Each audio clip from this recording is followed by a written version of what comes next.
What's up, guys? Welcome back to the pod. It's your boy Omar. I'm with my friend Andy once again. Only right to have him here. He is a Heat fan. The Lillard trade is imminent. We're also going to talk about the Harden. He has demanded a trade out of Philadelphia. Not going to lie to you. Both these demands are rubbing me the wrong way, my friend. How do you feel about these demands? And how they're taking form? Well, so my big issue, well, not really a big issue, but the thing that I really have an opinion on, it's the attitude toward the players. And obviously, I said, as a Heat fan, there's a lot of backlash right now with Damian Lillard kind of saying, oh, I only want the Heat, and then his agent calling every team saying, hey, don't trade him because he doesn't want to be with you. It's only the Heat, only the Heat. But then the same, it's kind of similar with James Harden saying he specifically only wants to play with the Clippers. Like that's where he wants to end up. But since he's using different words, the backlash isn't as strong. So I don't know, but I'm kind of excited to see how you're feeling about that stuff. Because we're talking a little bit earlier, you're saying that kind of rubbing you the wrong way, and you're not really vibing with this stuff that's happening. Okay, so let's start with Lillard. So again, I have no problems with players doing what's best for them. Lillard requesting a trade, I have no issue with it. Damian Lillard has been nothing but professional, has been amazing for the Portland Trail Blazers franchise. But it is the fact that the reports are coming out that he will refuse to report to any other team's training camp. Is ridiculous. He is handicapping the Blazers so hard right now. The Heat do not have the best trade package for Lillard. By far, they do not have the worst trade package. It is going out sad. The Blazers are going to be screwed. They are not going to get a damn thing back for Lillard. That's because the Miami Heat's draft capital is garbage. The Blazers don't want Tyler Hero. That's why this deal isn't done yet, because they're trying to find the third team that is willing to help to take on Tyler Hero and redirect them somewhere else. And what? Nikola Jovic? What? In what world does this make sense? Again, it would have been nice for Dame to give Portland a list of teams that he'd be okay going to. And if the Heat were on that list, so be it. But you can't tell me Portland can get a better offer from Boston or from Brooklyn, from Philadelphia. But to the fact to only say Miami, it is so insane of how bad the Blazers are going to be left off after this. Okay, I mean, yeah. The thing is, right? Yeah, they're not going to end up something that they're going to end up with pretty garbage stuff. But they're how to say this? They set themselves up that way. Let's be real here. It's not the Heat. It's not any other team. It's not Name or anybody that gave them the players they have now, that drafted the players they have now. And if their whole worry is about the future and they're trying to set up for the future, then what they have now shouldn't matter. Obviously they want to get drafts and things like that. That's going to matter in the future. But isn't that why this is taking so long? It's been already the last video maybe 2 weeks, and still no movement. It's still just been rumors of, okay, we're getting a fourth team, we're going to get a fifth team. So clearly the Trailblazers are also trying to do their best, but let's be real. I don't know. I feel like I said before, that since Dame keeps so much, that he deserves a little bit of leeway. Yes, we're not asking to give him for, $50. We're not asking to give him for some garbage stuff. The Heat are trying to do their best to give him what they can. And yeah, they're in the GM and the Trailblazers, they're in a tight spot, but they put themselves there. Let's be real. He did his best to do what he could, and he got tired of it. That's why he asked out. But if Damian Lillard's original point was he wanted to be on a contender, you have Philadelphia. A trade package around Tyrese Maxey is better than whatever Miami can provide. A trade package with Boston surrounded by Jaylen Brown is better than whatever Miami can provide. Brooklyn's trade capital because of what they got for Kyrie. Then you also have Nick Claxton. Then you can start rebuilding in Portland. The idea of when to trade a superstar is because you're tearing it all down, trading for quality young players plus draft capital. Not for these filler draft salaries like a Duncan Robinson. That makes no sense. That is destroying any future what Portland has. Look at Charlotte. Portland is going to be what Charlotte is right now. Unless Scoot Henderson ends up panning out to be this generational talent, a team where you're paying Jeremy Grant $160 million. Anthony Simons being arguably your best player after Damian Lillard. Or Yusuf Nurkic still being on this contract, still being on this team. There is no pathway that makes sense forward for this package unless you get some team to overpay for Tyler Hero. Yeah, that's what's gonna end up happening though. To be fair, at this point it's inevitable. It's not if. At this point it's you're not when wrong. they're just gonna announce it. Yeah, you're not wrong. Lillard, by all means, Lillard's going to end up with the Miami Heat. The Blazers, hopefully they're able to get another team involved to get a good start on their rebuild.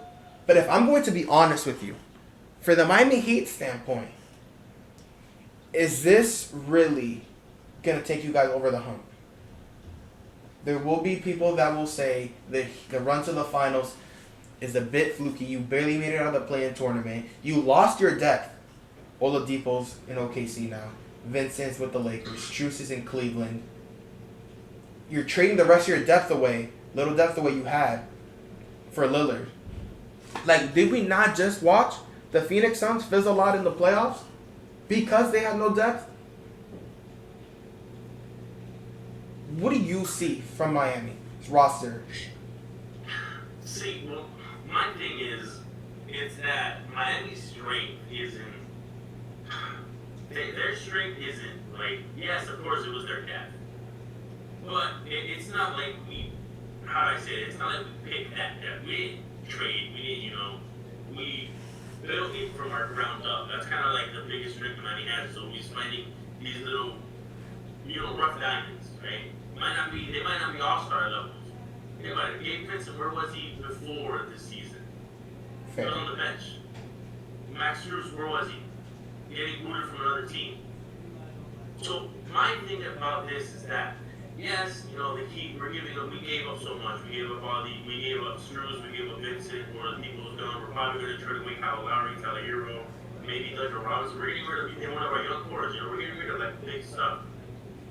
But we're adding that one thing that we've been missing every time, that one guy that can just pull the freaking attention, the eyes away from Jimmy Butler when he wants to go in. I understand that everyone's like, we're going to lose so much, but even in the summer league right now that we're watching, we're seeing some of these random guys, Orlando Robinson, go for 39 in one game, and then he just did today, getting 24 points. That's the Heat's specialty. That's what they're secretly known for. It's all about that Heat culture that everybody talks about. And Heat culture is not just an imaginary thing, let's be real. They go out of their way to find out people who are dogs, who want to go out and prove themselves. And then they build them up. So don't get me wrong, I understand we're going to be struggling, but it's not going to be for long. I'm pretty sure we can build up the next Vincent, we can build up the next Strus. Alright. So let's that's right. my opinion. So let me make one point about Summer League. In Summer League, you will never know who can play in the league. You will only find out who can't play in the league. Because you play one Summer League does not mean you're going to play one every. We saw a guy like Anthony Bennett in his second Summer League, seemingly ready to take his sophomore jump, only to play like garbage and become one of the biggest busts in NBA history. But you're right. Miami Heat has a track record to be able to build up the next wave of veterans that are about to be out the league and turn their careers around with Heat culture. Because I am, for as much as I'm not a fan of the Miami Heat, yes, Miami Heat culture is a real thing. We've seen it again and again. Guys like Caleb Martin. We will see if Caleb Martin returns, or if he is dealt in this deal as well. Who else they're able to bring in?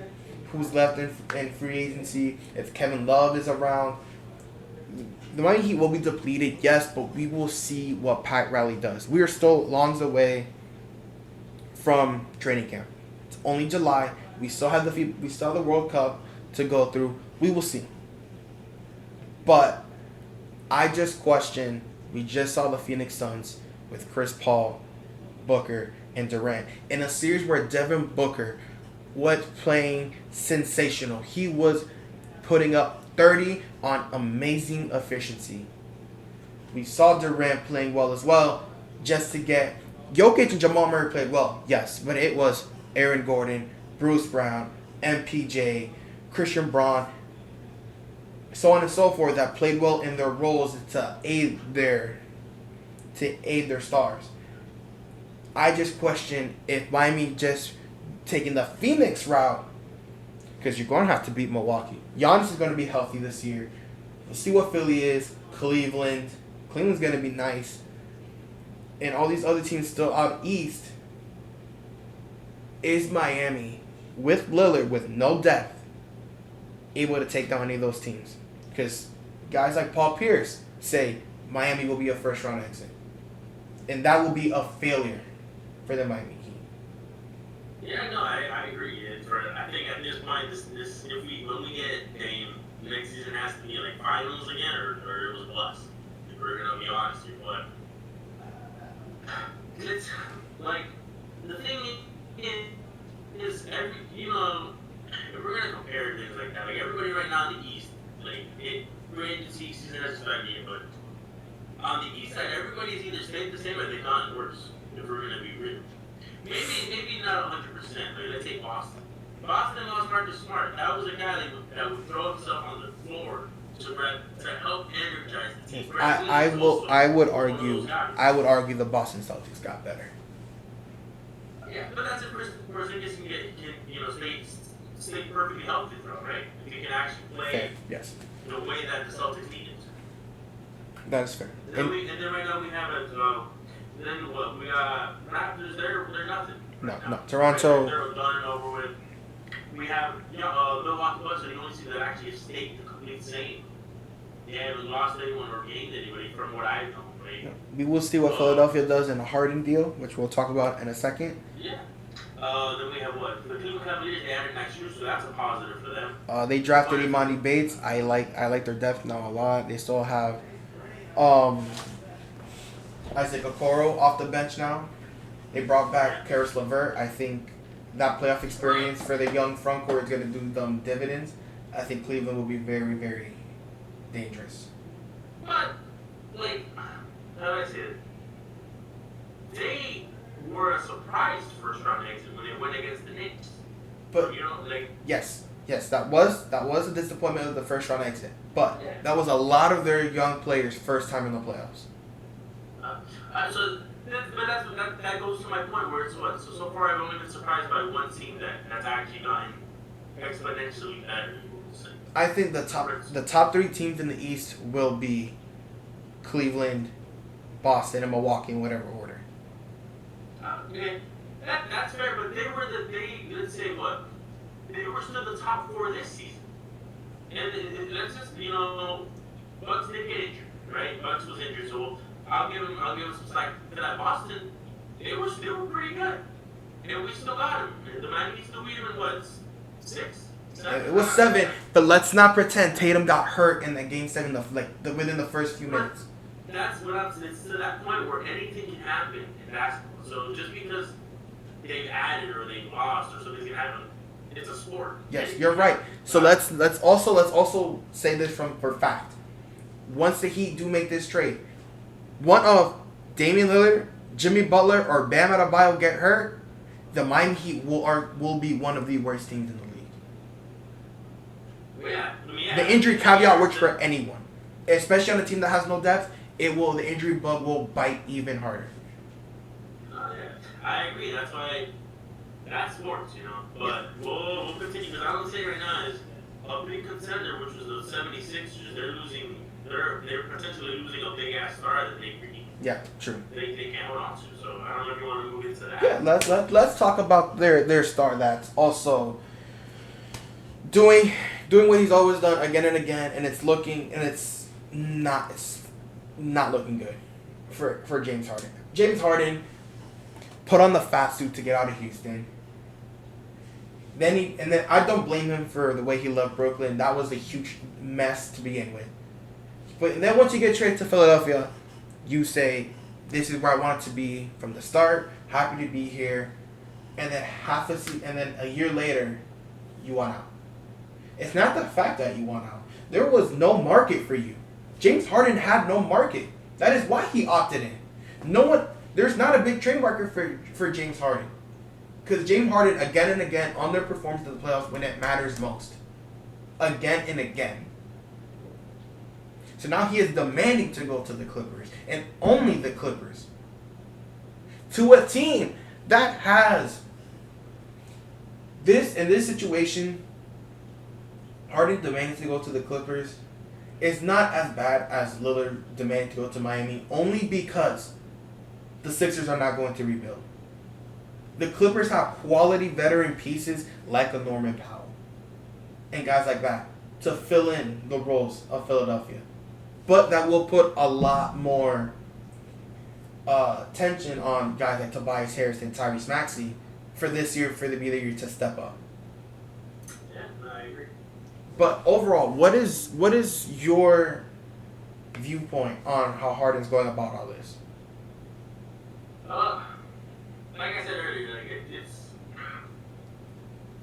as the media right now, as the media is doing it, they're playing very favoritism. Well, that's usually how it is, where it's he's requesting only one team, but nobody's freaking out about that. Nobody's saying anything crazy like, oh, that's. But I will also say, let's also be very clear. There would be a lot of teams lining up to give up the farm for Lillard. There is not a line of teams looking to trade for James Harden. Okay, that's a fair point, because I'll be honest, like I don't know what James Harden expects. I don't think he's gonna be making any crazy waves with the Clippers. I don't know. Maybe like you said, he just wants to keep running away. We're gonna be real here, but he's not gonna get paid. The Clippers can't pay him either. Yeah, it's more. For me, I feel like he's just kind of going to like, I don't want to be rude. Give props to Kawhi Leonard, to Paul George, but he's going to a retirement home now. Because those boys up there, they either hurt all the time or they're just not ready to play. So if he's just gonna go up there and live the lavish life of freaking Los Angeles, then I understand, But he's not going there to win no trophies. If I'm gonna be real, but from what I see, he's going there because he wants to go the Hollywood lifestyle. He's tired of Philly. He wants to go Hollywood. Let's also be clear. If Paul George and Kawhi are healthy, the Clippers are very much title contenders. But at this point, that is a big if. It's more likely than not that one of those two are hurt when it comes to playoff time. As unfortunate as it is, that's what it's been. One of those two guys are going to be hurt. Yeah, and it's like, especially with Kawhi and his load management, like, and yeah, it's such a weird thing to ask to go to the Clippers. But also, I was hearing you say, so like, it's a potential trade package. I haven't seen any my fair share yet, but like, I don't know. I don't see a way that Philly is as happy. Well, they're not really that happy now because they've been getting booed in every second round. Yeah. So I guess anything to get better, but I think Norman Powell, is that really? Would you say it's worth hitting from a Harden? Harden's not the best, but he was a shooter. But because of Harden's contract, the Clippers will have to give up a couple of good pieces to match that salary. If that is the two teams that end up getting the deal done, so you get 3-and-D guys. Because Harden is a defensive liability, and he does not shoot the ball well in playoff games. So if you start to get efficient defensive guys, that makes Embiid's life so much easier. That gives the way for Maxey to take the next step. That's fair. I've been seeing that's the only thing I've kind of seen to get a little reverse a little bit. Because I know you were saying something about, like, if they wanted to go to any team, Philadelphia could have given up Tyrese Maxey. But they stated already that, like, for Philly, Tyrese Maxey is like he's no go. Like, they are putting so much investment into Tyrese Maxey, which, he's young. We're gonna have to see how Damn he it, plays. damn it. If Philadelphia wants to win a damn championship and it costs Tyrese Maxey, you trade Tyrese Maxey for Lillard. Yeah, but they literally had sex. But before. That is why they are a second round exit every year. Yeah, because that's. I'm gonna say something a little crazy. I think that's within. If again, the Philadelphia 76ers first or second round exit, I think Embiid's gonna want to get out of it. I think he's tired. I think he's gonna be tired of being on the losing team. It's such a sad to see such an MVP caliber. Okay, guy. but this MVP caliber guy is always hurt playoff time as well. It's not always his teammates are letting him down. Embiid himself, I'm hoping he stays healthy throughout the year. He stayed for the majority of the year. This is the most healthy season he's been. It's just unfortunate he got hurt towards the end. And I hope playing for Nick Nurse and Nick Nurse is able to put a less wear and tear on his body to make his life a little bit easier throughout the regular season. Nick Nurse is a great coach. He's a championship level coach. We saw with Toronto. We'll see if Tobias Harris usage goes up to make Embiid's life easier. We will see. Because coaching matters. I'll be honest, I completely forgot that they fired Edwards and that they. That's true. Well, I guess it's a fresh start. But Yes. how many fresh starts can Embiid? Yes. If the Sixers once again get bounced in the second round, I think we'll see waves in Philadelphia. Yeah, it's sad to say, but I get tired of freaking years and years of the process. So that's a. Hey man. Benson. So, all right. One last thing. We're seeing what's going on with superstar trades, right? And then we also saw what guys like Rudy Gobert went for in the trade market. Yeah. What does this do? What do you think it does with future stars demanding trades? Because if what Utah got for Gobert, this is why what Portland's about to get for Lillard is so frustrating. It's because Utah got a farm for Rudy Gobert, and he is not half the damn player Lillard is. Yeah, but come on, let's not act like everybody and their mother didn't know that what the Utah Jazz did was highway robbery. That's fine. And if you don't want to look at Gobert, that is fine. And that's why Minnesota is in the situation Minnesota's in. But Utah also got fair compensation for Donovan Mitchell. Yeah. And now Utah's in a situation where they have draft capital now, plus a good young team. Walker Kessler is looking like he's already better or near close to Rudy Gobert on a rookie deal. Lauri Markkanen looks like an all-star. He looks great. You still have a young guy in Colin Sexton. Let's see what he does after a year of rehab from his injury. Utah looks nice, and they're a young squad. Utah has a bright future. And that is the difference what happens when you get fair compensation for stars.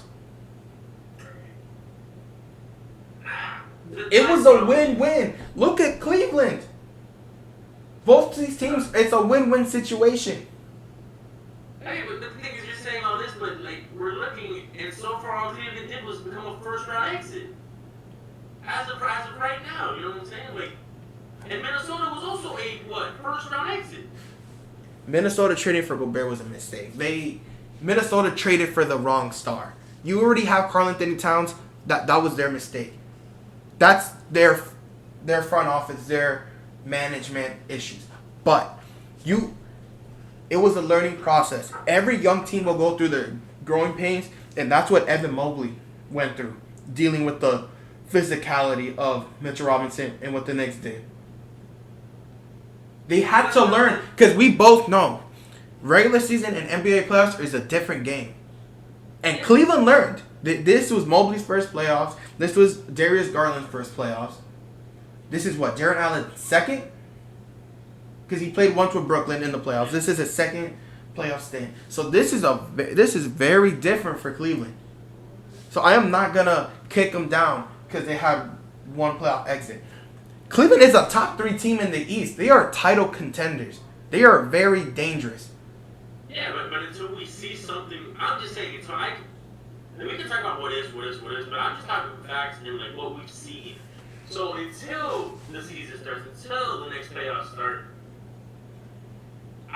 it's the same thing. I think that the Utah Jazz shot themselves in the foot with trading Rudy Gobert first, and they said, okay, well, wow, we just got all this stuff for Rudy Gobert because we just freaking robbed the Minnesota Timberwolves. Yes. And then it's like, okay, well, we can't get anything less for Donovan Mitchell. There's no way we're gonna settle for anything since we just gave out. Fair. Like you just said. But the thing is, that was that year, This year, what set the tone was oh my God, who was it? There was a Bradley Beal place that kind of set the tone of what all the stars, Bradley Beal. What teams are It was Bradley Beal. Bradley Beal getting traded for pennies on the dollar. That But set the tone. But Bradley Beal had the no trade clause. None of these other stars have no trade clauses. Bradley Beal was the only one.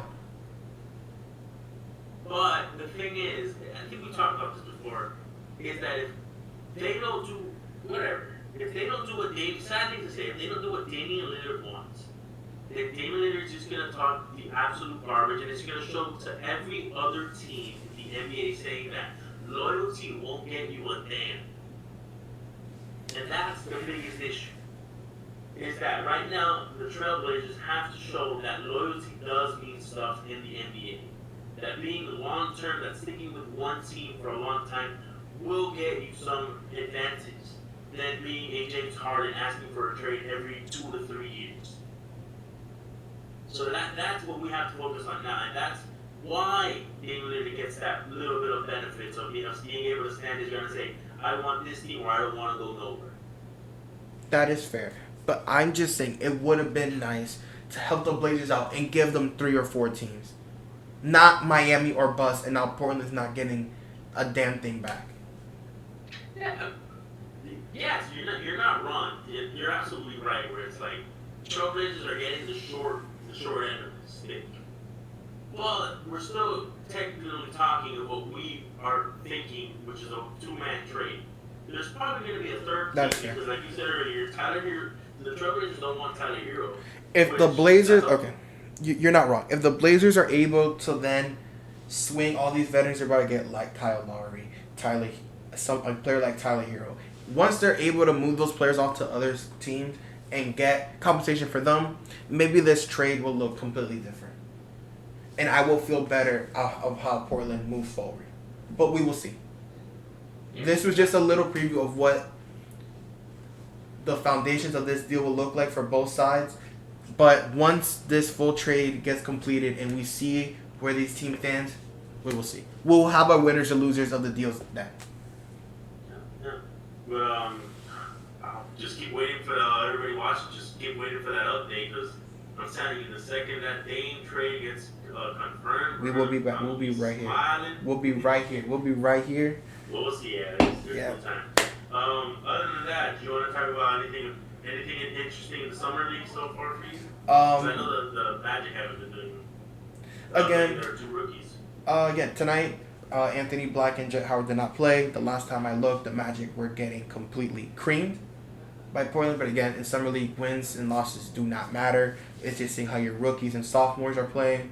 Wemby had a struggle the first game, played extremely well in the second game. Brandon Miller did struggle in the summer league, but you have to take everything in the summer league with a grain of salt. The spacing is awful because it's players that are likely not going to make NBA rosters. But again, you will never see who can play in the league. You will see who can't play in the league. Yeah. As long with players that are able to get to their spots and are able to maneuver well, they're fine. Get into training camp and we'll see how they look at the next level. But it was good to see these rookies. Okay, so I do have one question. That's just me.